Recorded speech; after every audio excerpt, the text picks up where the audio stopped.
Welcome. Thank you very much for attending the session. I want to thank also the TLC, everybody that supports our presentations, especially the director Gina Foster for the opportunity. And basically, what you have the title, so I'm not going to go over it. And I'm going to introduce myself, and then probably. Depending, I don't know how many people are attending. If they want to introduce themselves, that would be great. My name is Maria Victoria Pérez-Ríos. I am currently, in a substitute line that ends with the beginning of the fall semester. And so I will become an adjunct assistant professor. And I am the academic advisor to the John Jay Model UN. I teach at the political science department. The project basically, the way for I envisioned the presentation was to divide it into an introduction, then more specific details about how I implemented this creation AI generated comic to enhance learning in American government. And then you will do the practice part, which is the creation of your own superhero, heroine to foster, well, maybe to do something positive in favor of a social issue of your choice. And finally, a wrap up. And then in between Q&A. I cannot see the chat. I'm even worried, like if I move to the chat, I would lose the connection.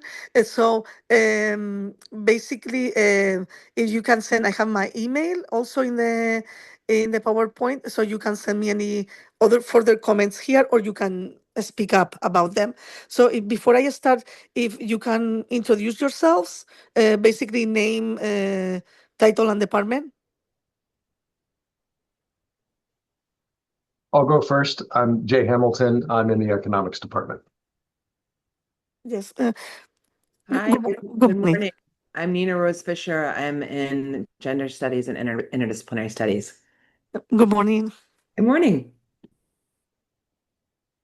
I'm Bruce from the TLC. I'm not really here. I'm just trying to make this work. So it's the three. So it's four of us. Okay. So basically, if you can, thank you so much, Bruce. If you can show the, I have the intro, so I will go through it, and then we can start a Q&A, which will be, I think, the easiest way to do this, since I don't see any of you. So Okay, I'm on your intro with the quote from Jose Antonio Bowen. Okay, Jose Antonio Bowen. He was basically, I attended the provost office.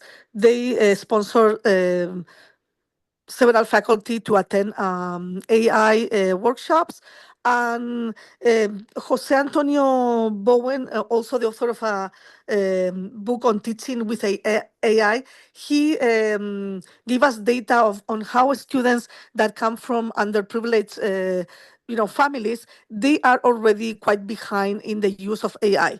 And considering that AI is where the jobs are in the foreseeable future, I was like a little bit, I say, well, we have to do something in general with our students. And particularly, I decided to do something about it. Not much, but at least so students realize that it's important for them to train and take advantage of whomever is going to teach them to see how they can master AI. And it was, so that's why I start with this quote. I think that's how also in this workshop they show us how easy it was to create images with using Claude, CLAUDE. I don't know if anybody has used that. And I said, well, why not do something else like a comic? Students may not want to draw, most of them, I don't know, say like a Renaissance picture or something like that, but they may like to do comics. So basically, my for the intro is what has been, I mean, the idea, what is the idea is to create an AI generated comic. It's an actual comic. It can go anywhere. I mean, some students have done it in just one page, but it's a whole story. Other students may take 3 or 6 pages. That depends on the size of I mean, the images. And also the purpose is to present a superheroine of their creation that is basically defending social issue also of their choice, or fighting against the violation of that issue. It's important that, I mean, students had a variety of issues going from immigration, gender equity, police brutality, also corruption. Uh, they had issues that had to do with elections, the treatment of children in foster care. It was a variety of issues. And basically, they do research and they connect it to what they learn in American government. And that's basically the idea behind this AI generated comic. The purpose, as I said, I think mentioned is already in the title part of it, and the abstract is engaging students, because I see a lot of apathy in my. I mean, I do this in POL 101, American government and justice, and the students are very apathic even when you ask them about what issues they are interested in. Some students are not. I don't know if they don't want to share. They feel uncomfortable, but sometimes they don't really mention any issue. This is different from what I was used to a decade ago, in which students will talk about some of the issues with more, I don't know if it's COVID or something like that, but they used to have at least a couple of issues that they were interested in. So it's a way of engaging students with something that they like, the superheroes, superheroines. Most students like them. And then also a way of enhancing their AI capabilities. And I would say also the third one would be, it's a way of reinforcing and making them dig deeper into what they learn in the classroom, because they have to incorporate their knowledge that they acquire every week into the comic. And I will explain later on, well, a little bit how this is done. Basically in the intro, I think I also go over what is my perspective. So I was using here the GPS mindset, or mindset GPS, which is growth, purpose, and sense of belonging, or the social aspect. And it's how the students that I usually have, well, part of my courses in POL 101, there are students that this is their first semester or second semester in college. So there are students that are transitioning, or they are transitioning from community college, which is a different experience from what they are going to see in a four-year college like John Jay. And it's important for them, if they have not learned this before, that nobody comes to college knowing everything.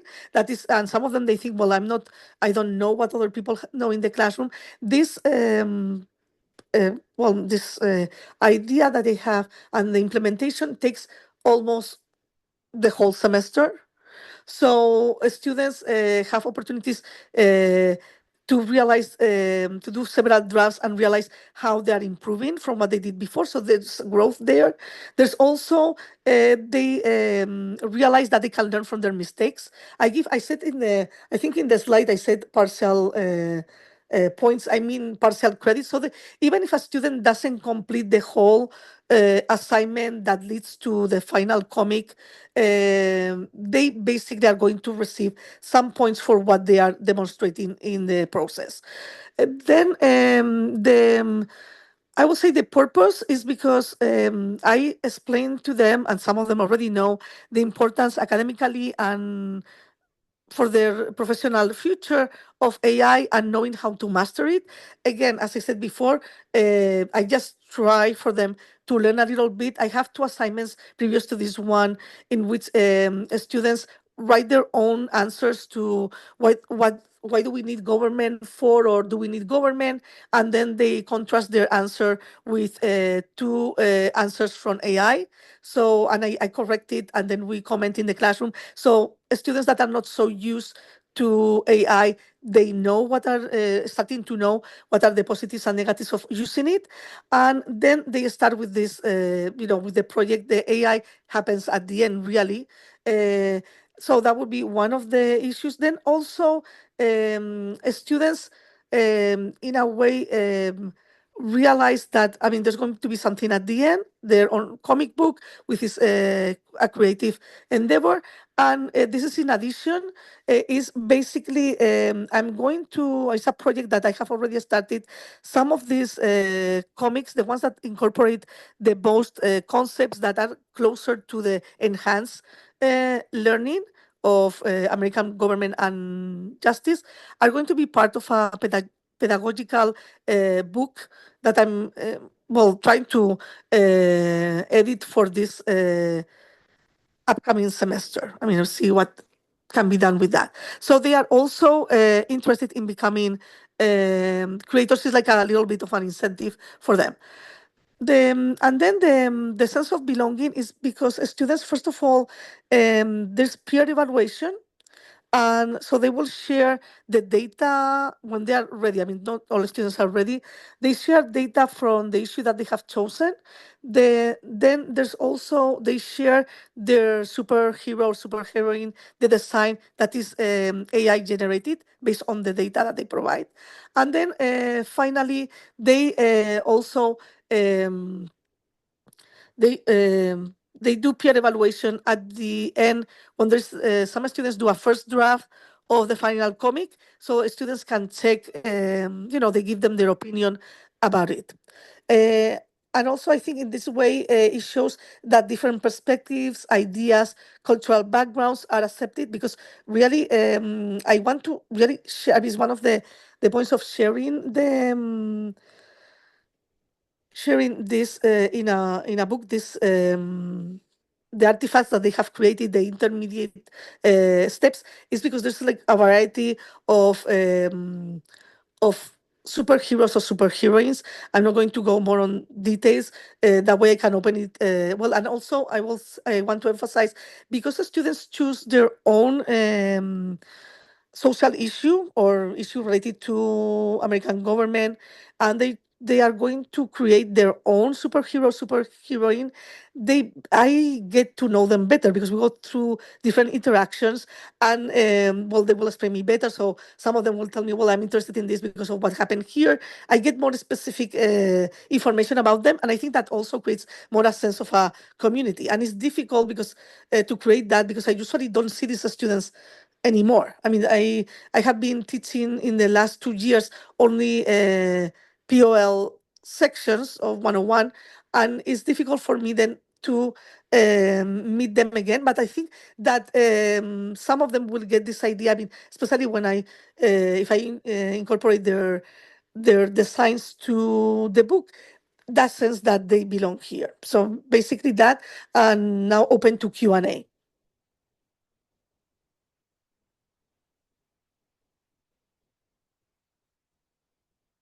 I would love to see how you break down the assignment so that and see how you scaffold it over your semester and see each of the components. If you're comfortable sharing that, that would be really interesting, because the way that you teach it is very similar to how I teach my course in terms of scaffolding. I scaffold towards a collaborative group project and paper at the end. But I love your incorporation of AI, and I would love to see how you, again, break that down more specifically and Yes. what tools you use. This is awesome. Okay, thank you. Yes, I in the next section, which is implementation, a specific. So it's specific to the classroom, and I have a breakdown. It's not complete because it's also like that. I was going to bring examples of the worksheets and stuff like that, because it's I give them freedom but a structure, like really a structure. But they, at least they have the freedom to choose the social issue and the character and the story. I mean, I don't have any, they have their own background story for the hero, heroine. They then but there is a structure. So it will be in the next section, and I will go over it. I mean, the main issues and how AI gets into play. In the next section, so that way you get an overall view of how it can be incorporated. Because I think it can be. I think it's very transferable as an assignment. I don't. It doesn't matter what you are teaching. If you want AI superheroes, it's all. I mean, students are close to their. Even grown-ups love superheroes. So I think it's really a way of engaging them and making them. They are also becoming creative, and then on top of that, if you can get them to learn some basic concepts and procedures, happy about it. So it would be on the next section. Then any other questions or comments? I mean, questions, comments, because we have. I mean, I structure it more or less so it would be like a third a third of it talking, another third, with Q&A, and then you doing the actual. Comic, because you can, if you have not done it before, you can. It can be done coming out of the workshop, that you have your own superhero and even get your, as I said to some students, they don't have to wait for my publication of the pedagogical book. If they want to, they can use what they have. I check with I mean, I was talking to in OER at the school, and one I don't, who was it? Somebody checked with a lawyer, because I had this question. It seems that with Gen I, since if you give them the questions and you prepare the description, is your creation. You just have to say that it was done with the help of generative AI that generates the pictures. So students can even continue doing their own comics and publish them. Yes. Any other questions? Comments?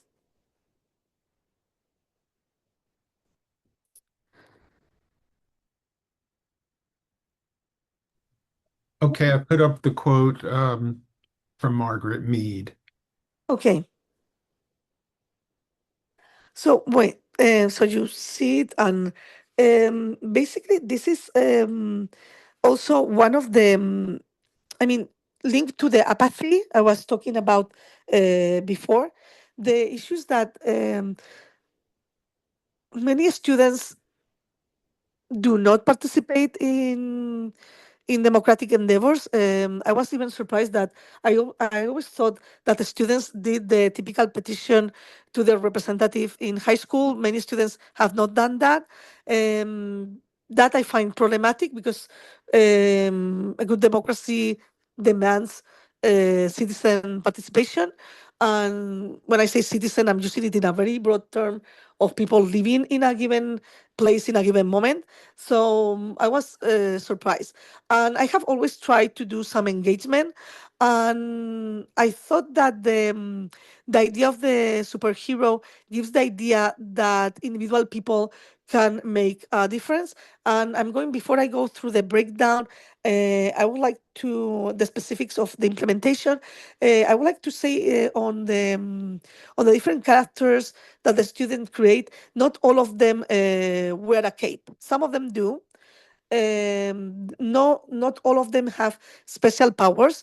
Some of them are just everyday people that have a degree or expertise, and they use it to help the community in a given issue. So that was very interesting, that the students, and because they share it with the classroom. I mean, there's some students, of course, that do not participate in everything, but the students that actually check what the other students have done, they are in a way looking at different modes of participation in democracy.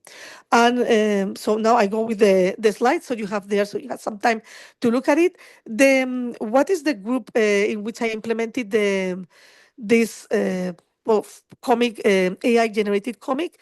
It was in, I have a Spanish section of POL 101, and basically, the idea of this section is to for the students that have a Hispanic background, which is more than 40% of our students at John Jay, that they use their language, some of them maternal language, in a more academic setting, and also for heritage speakers to reinforce their knowledge of at the written and I would say spoken level, because they usually understand most of it, and it also promotes bilingual I will say exchange, because we do, I mean, sometimes we use English for certain things. Of course, the Constitution is read in English, and then we look at the Spanish as reinforcement.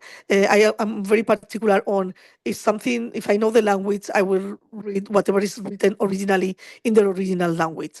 So this was during 2 semesters, fall 2024 and this is spring 2025.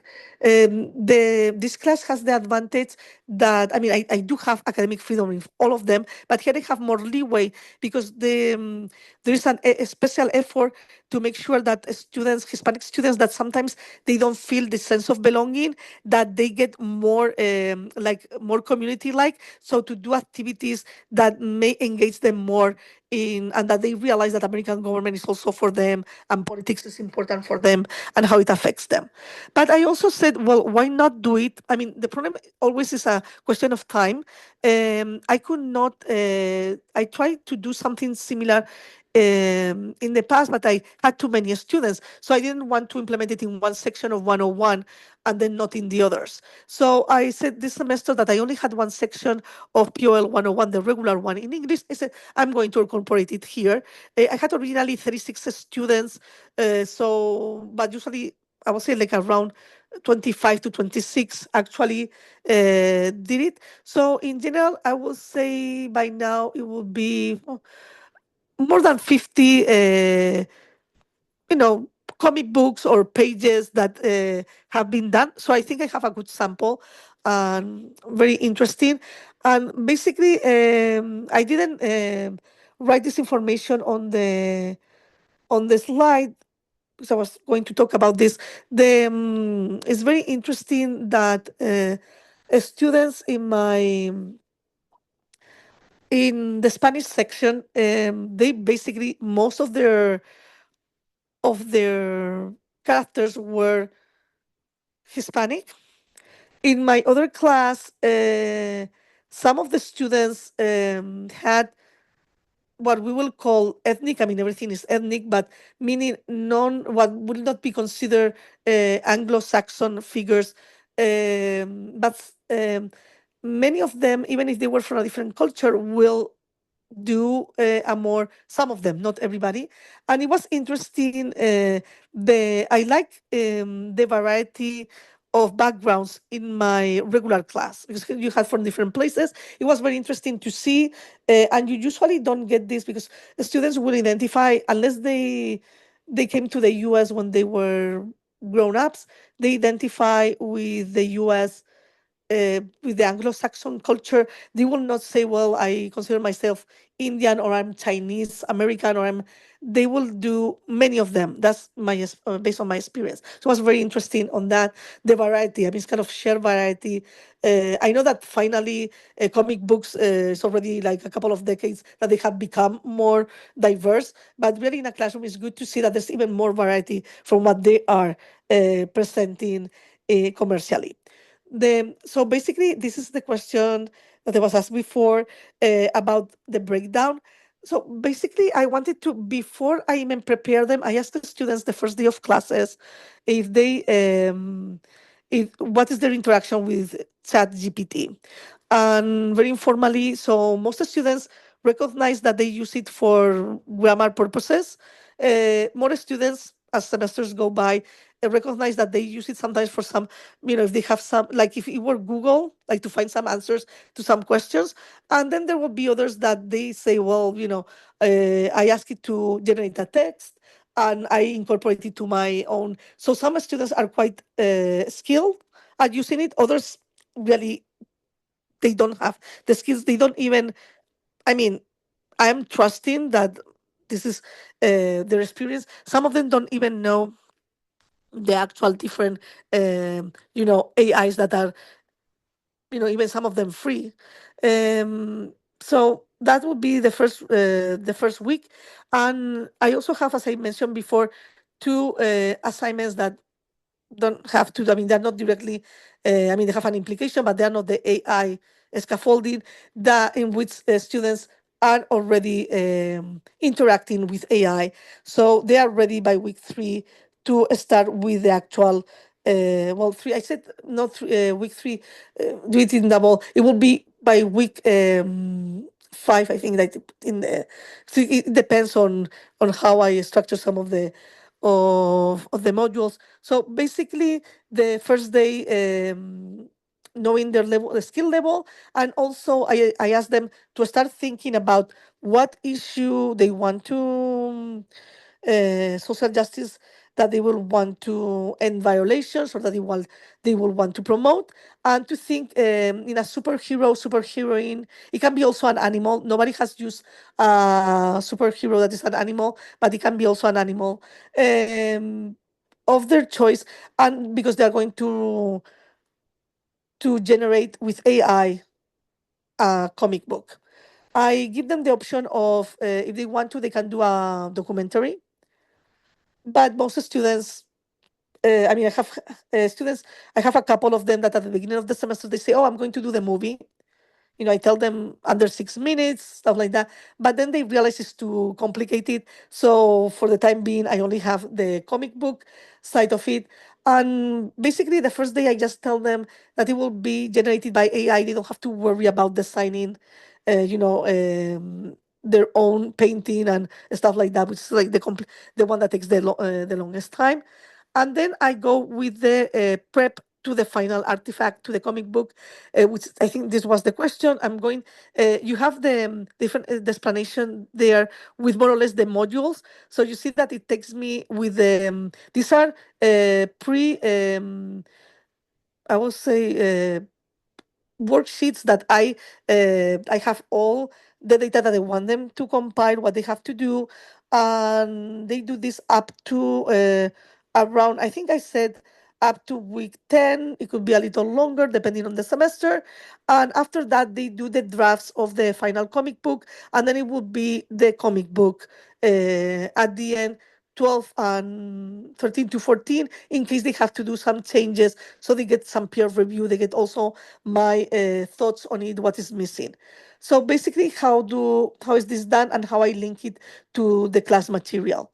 So since the first 2 weeks are about the why do we need government for and general issues, the second week what I do is I focus on the Constitution, which is basically in the Constitution legal historical background, so they have an overview of the Constitution.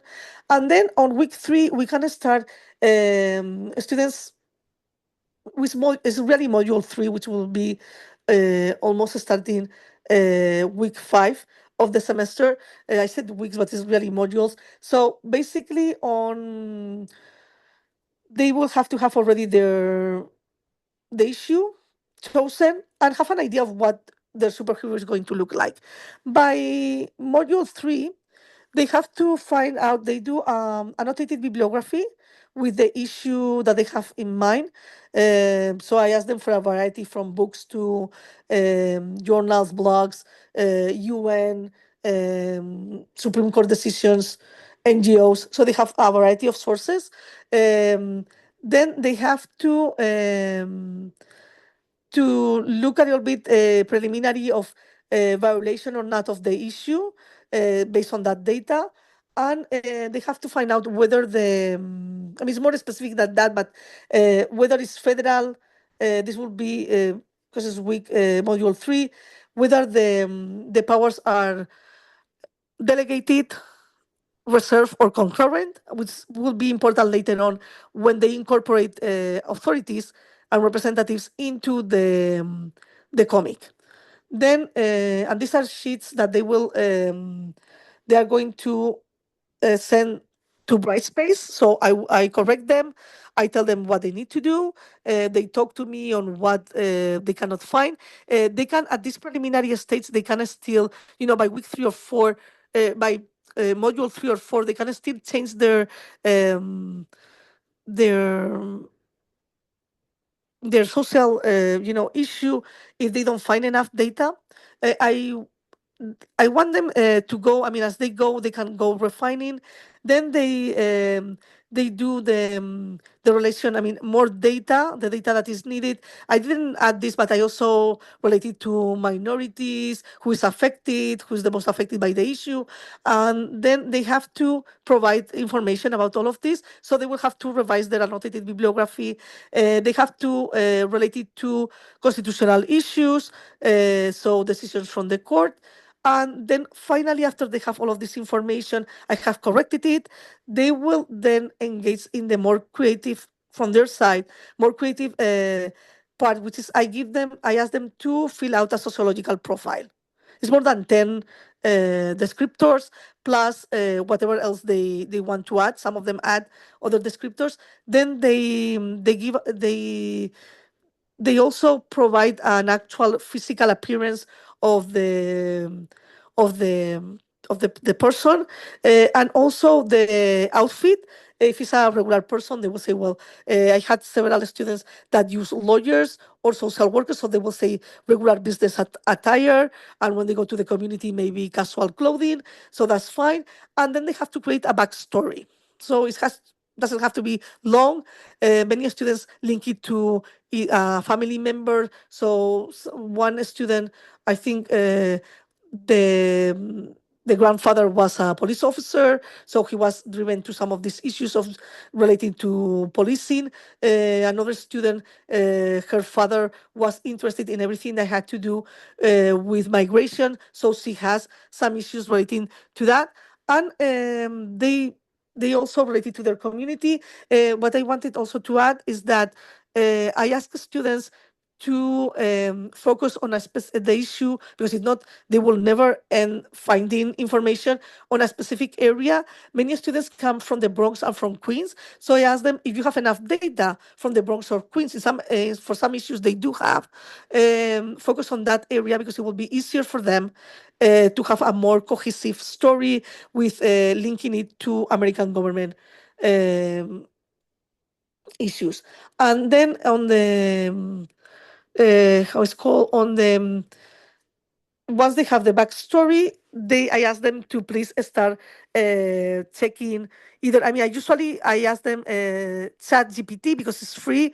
Claude also is free. Copilot is free, and we have ended up, most of us, using Chat GPT, and get some images with information that they have of the physical aspect of the hero, and start like creating some of the story, how they want to defend their right.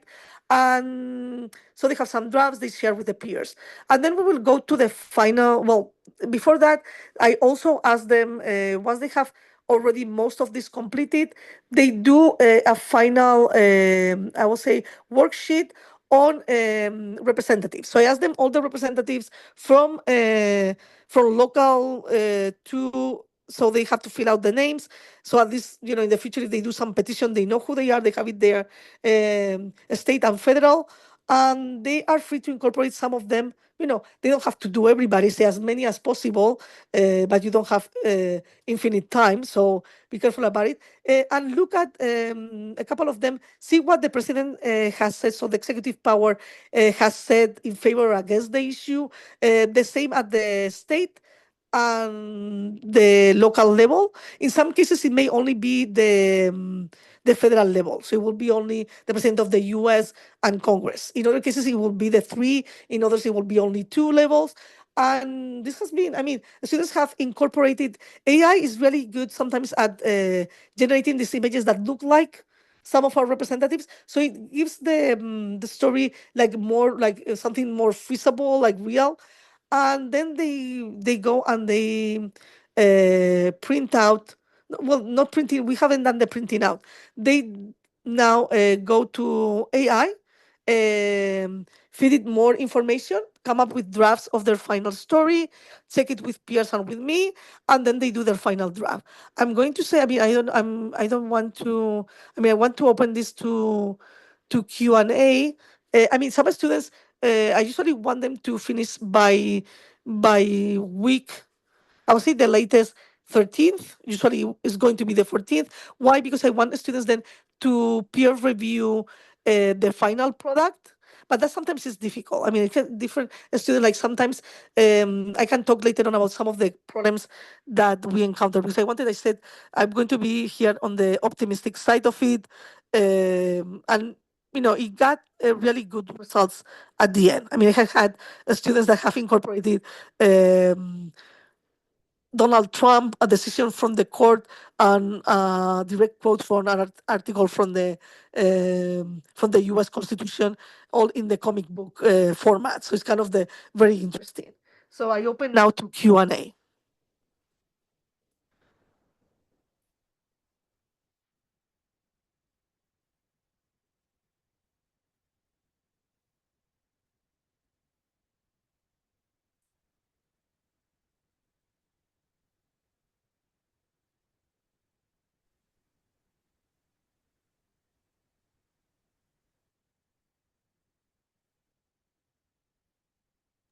So I have a quick question.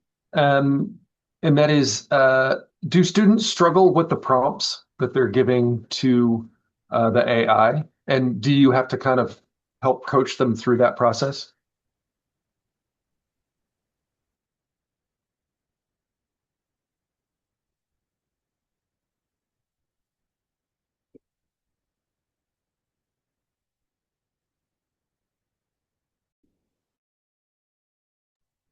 Victoria, you're muted.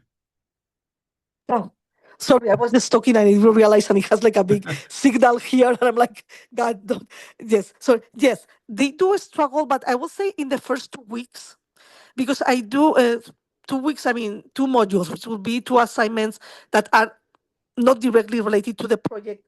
They are related, but I don't really tell them because they are related because it's where I check actually how savvy they are with AI. So basically, I ask them like two assignments in which they check their. I ask them. I want to do it with the second one, but it's kind of more difficult. With the first one, they handwritten answer to my question. What do we need government for, or do we need government, and why? And they write it handwritten. And then if we have the time, because the first day some people are really fast, other people it takes them longer, either at home or in the classroom, they can check with Chat GPT and ask the same question twice. As I say, not the same question, something related. You have to add some modifiers to the question to get the one that you want, and then I correct it. So I tell them individually, I give them the feedback, and also in the classroom. And I was surprised because I thought it was clear in the classroom that they say, oh, but it's the same answer. Say, well, if you ask exactly the same question, yes, but you have to add modifiers. So I gave examples. Some students that are very skilled at using it, for example, they ask, please explain to me why government is important if you are a high schooler, or if you are a kid, or if you are a fifth grader, or if you have no idea of politics. Or I want it in a scholarly way. And so the students realized that the answers were different. I also want them, I didn't mention ethics, but I also want them to understand what AI is and how we should use it. Some students are still in assignments 1 and 2. The second one is the Federalist paper. So in the classroom, that's difficult because they have not read them, or if they read them, uh, was a long time ago, and it's difficult for them to read them and understand exactly what they say. So this is something that I allow them to do. It's better for them to do it at home with some time. They also have to summarize it, and I ask them to summarize it themselves and then use the AI to summarize it. It's number 10 and number 51, the typical ones. Some students, and then if they agree or not with it, why and why not. And also here, students, some of them have overcome, I mean, more students are able to ask different questions from the AI, the first and second roundabout to answer the same, my assignment. And I see a learning, learning growth in them. And I give them the examples and I put them in the classroom, but I also put it on the, I was so used to Blackboard, it was easier for me to put it this way. Brightspace, I find it a little bit sometimes more more complex in the sense of time consuming. I would say it's not the complexity that I don't know why to put it in an announcement. So they see how other students have approached the questioning. So in that sense, and yes, of course, during the semester, some students struggle with it, but some of them are quite. They are used to it. Because the worksheets provide them with the information. I say, oh, and they tell me, but can I input all of this? I say, yes, you can input it. Then later on, you have to input. Make sure for the final product, they cannot put obviously the comic book. They may put. There are ways of putting like some of the stats, and they do that, and they can use backgrounds and stuff like that to provide it. And then also there's peer-to-peer. Because how it's called in a sense, suggestions and help. And I find that very refreshing because I may say something, I may write it down, and I may say it, write it down, repeat it again, talk to them individually. But then a student in the classroom shows them their iPhone and says, no, look, I did this. So they go directly to the chat GPT. It happened with one of the students that was not very engaged in the classroom, was doing her own thing. She says, no, I cannot. Chat GPT, Claude, they don't let me do it. I get time out of it. And I said, well, the actual coming up with a superhero, maybe it's not perfect, but in 5-10 minutes you can do that. And I say, let's see the students that had done it. We show to her the super heroine for another student, and this student stayed with her a couple of minutes, teaching her what to do, like the actual steps. And the student immediately, in another 5 minutes, generated. And actually, her superheroine was cooler than anyone in the classroom. It was different. It was very fresh. So yes, again, they struggle with it, but I think it's also a learning experience for them. I think they find it valuable, but that I'm also incorporating a Google Doc survey to see what they have learned from it. But I get very few responses because I didn't have time to do it in the classroom. So I usually get the responses from the students that actually do and they do most of it on their own. That would be like the bias of the answers I get. Sorry for taking so long, but it's kind of I wanted to show that it's not just a yes no answer. It depends, and also there are ways of doing it that also help them grow and get engaged. Because the student was feeling like so happy that she was going home already. She didn't have to think further on the actual superhero, just had to focus on then coming up with a story. There are other problems too. I don't know. The other problems would be generating the comic strip. Some students, but we have very resourceful students. Like I had a student that because Chat GPT only provided images. She I don't know how she was able to extract them, put them in using Canva. She did like basically like those albums that people do with their collections. She did that. I gave her extra credit because it was like a intensive labor, which I don't want them to do. But some students, instead of asking, they come up with their own solutions.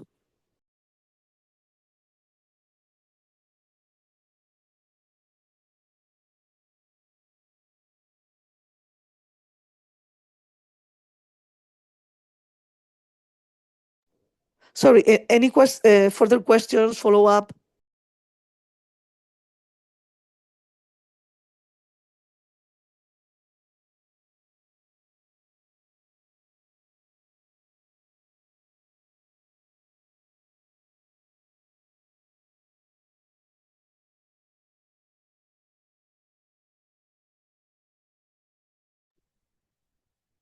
Victoria, you're muted again if you were trying to Oh talk. no, I wasn't. No, I was done. I just wanted Okay. to. If it Hi, was, Victoria. It's me, yes, hi. It's me, Rosemary. I'm on my phone, so I'm listening in. Listen, I think you told me you do this in your classes of Paul 101 that you teach in Spanish. Do you do it any differently? How does it work?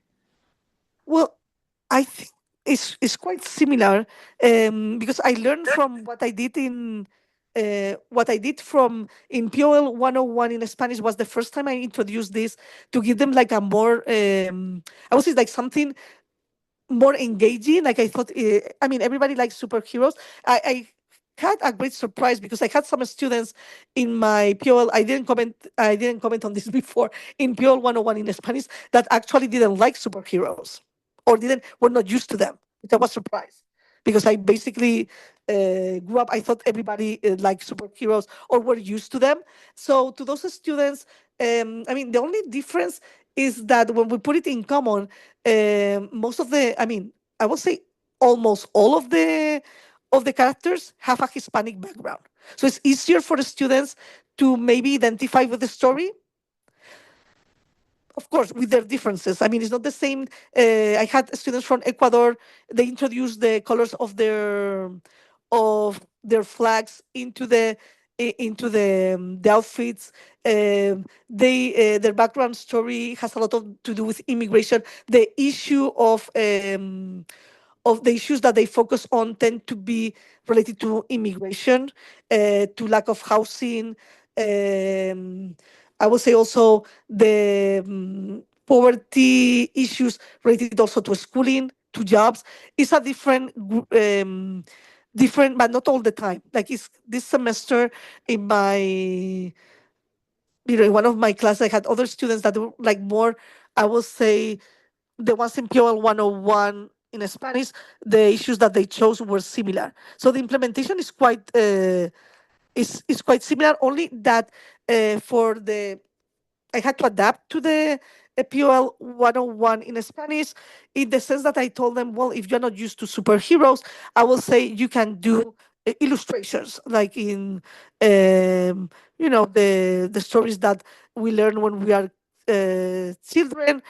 You can do any. I mean, it was. I mean, in that sense, I think. I mean, everybody's ethnocentric, so I thought that most students will have like a similar background, and it's true that they don't. I mean, even the stories that we tell are different, and this is shown in the in that class. But the implementation is similar.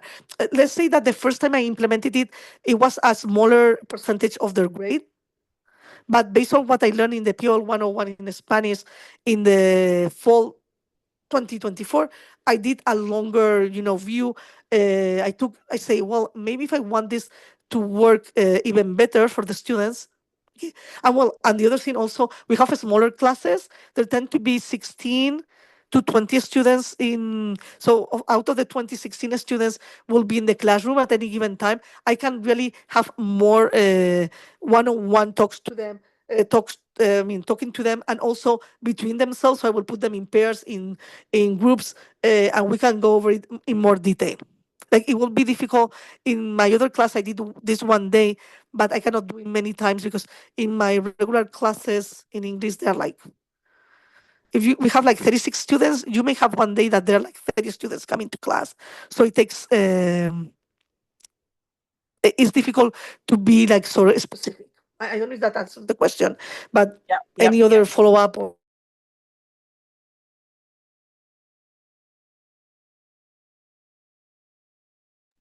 Yes, thanks a lot, Victoria. It did. Yeah, you're welcome. Any other questions? I don't even know what time it is because I don't have any. How much do we have left? Got about 5 minutes. God, so nobody's going to do I wanted people to do their own superhero. I mean, it's quite easy. I mean, if most people have what issue they have, they can go into Chat GPT. I mean, I would say the hero is easy to design if you have an idea. You can follow. I mean, I have the slides. In which what you have to do is like basically, I mean, you can do it after the workshop or in between the workshop. Like basically, what is the issue? Like, to give you an example, I did it myself. I mean, I did this before students did it, so that would be like the wrap up. So basically, my super heroine is based on my mom. So it's a retiree in early 70s, and she's working because it's an issue that I'm very interested in the right to food in the community in Washington Heights, which is where I live. And yes, I have a different background. Like, I come from Spain, and people in the area are from the Dominican Republic, but we share Hispanic culture, so we understand each other. And basically, I designed this. I had all the characteristics. It took me some time to get what I wanted, because she had powers and basically also an outfit. And the background, I mean, was great. I mean, I shared the image with my students, and it's like a short story of the superhero in regular retiree person going to the doing local activities, then doing her superhero thing. With you have like well, sort of Gotham City, basically. At the you have the Empire State Building night with all the, like, very cool, and then at the end demanding, because there was an issue with providing food in the city, demanding at City Hall with other people, tons of people, diverse people. We have the super heroine. We have in the background the town hall and demanding, and I share it with the students. So I wanted to say, I mean, I was very positive throughout the presentation. The negative aspects would be, I mean, it's complex. You have to be on top of the students, but also the quality of ChatGPT. I'm going to try to contact the labs that we have now to see if we have access to the paying Gen AI, because it's very painstaking. I mean, students this semester were lucky because the final month in May they had free access to the professional version of ChatGPT for free. But most of the students, they don't have. I mean, some students may already have professional Gen AI, but I don't want to assume that they have it. So it's very painstaking, to do it, because you can only do certain things, and it times you out, and then you have to start the next day, and then you have to keep. I mean, there are other. Just to wrap it up, because kind of done. Um, I want to thank you all for attending, for your comments and questions. You have my email there, and I had like 3 resources. If we can go, just because it's already time, to the final resources. The book that I recommend, if you want to know a little bit more about teaching with AI, is the Jose Antonio Bowen and Watson. Is not the complete, it has a subtitle, which is a practical guide to a new era of human learning, and it's a book. And then you have um, also a Bloomberg article on basically the ethical bias problems that AI generates, which is important for our student body and for their future and the future of our society. And then a blog on the GPS, which is not related to AI directly, but it's a way in which you can explain why you are using AI in the classroom and the positive side of it. I mean, it has negatives, which I will cover hopefully in the book. And that's it. Thank you again for the opportunity of sharing with you. I'm sorry you couldn't do the.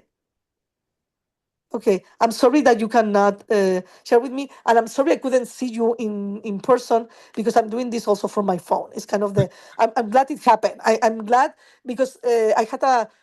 Don't change. I mean, this is another piece of advice instead of here for free. Don't change the networks in between when you go on summer and you have new devices and they don't recognize you anywhere. Because I'm not anywhere. I have to go back when I go back to New York and put everything working. It's horrible, and there are no places to use a computer anymore. I mean, I'm in Madrid, and they told me, "Well, are you? No, there's probably no reputable place where you can go to get a computer." So thank you so much, And just and